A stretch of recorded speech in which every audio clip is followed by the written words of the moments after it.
छत्रपती शिवाजी महाराजांना मानाचा मुजरा करतो। आज छत्रपती शिवाजी महाराजांची जयंती आहे आणि संपूर्ण विश्वामध्ये छत्रपती शिवाजी महाराजांची जयंती साजरी होत आहे।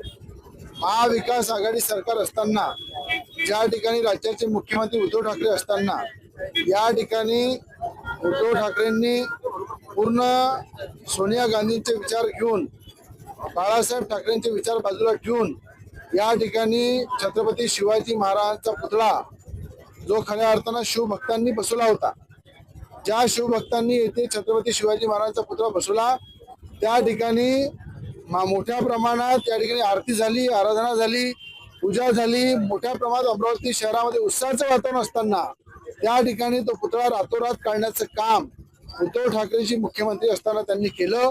ज्या ठिकाणी महाराजांचा अवमान केला, विटंबना केली, त्या ठिकाणी खऱ्या अर्थात धडा शिकवण्याचं काम महाराष्ट्राच्या शिवभक्तांनी आणि महाराष्ट्राच्या जनतेने उद्धव ठाकरेंची काय परिस्थिती झाली हे आपल्या सगळ्यांना माहीत आहे।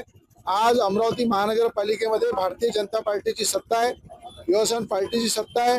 भारतीय जनता पार्टीचा महापौर आहे, युवासेना पार्टीचा उपमहापौर आहे। या ठिकाणी सगळं एक मताने पहिल्या आमसभेमध्ये आता छत्रपती शिवाजी महाराजांचा पुतळा बसवायचा ठराव या ठिकाणी आम्ही पास करू।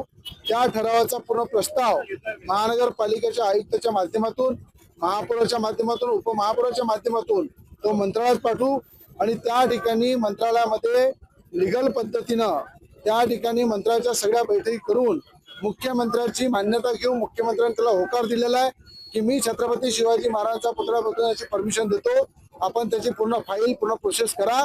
मंत्रालयामध्ये आपण त्याला मान्यता देऊन या ठिकाणी लवकरात लवकर पुन्हा तो पुतळा या राजापेठ चौकामध्ये विराजमान होईल। या ठिकाणी छत्रपती शिवाजी महाराजांना बसवला जाईल। यामध्ये छत्रपती शिवाजी महाराजांच्या विचाराची महाराष्ट्रामध्ये सरकार आहे, छत्रपती शिवाजी महाराजांच्या विचाराची महानगरपालिका आहे, म्हणून या ठिकाणी कुठली अडचण येणार नाही। ज्यांनी याचा विरोध केला त्यांची परिस्थिती कशी झाली हे महाराष्ट्राने पाहिली आहे।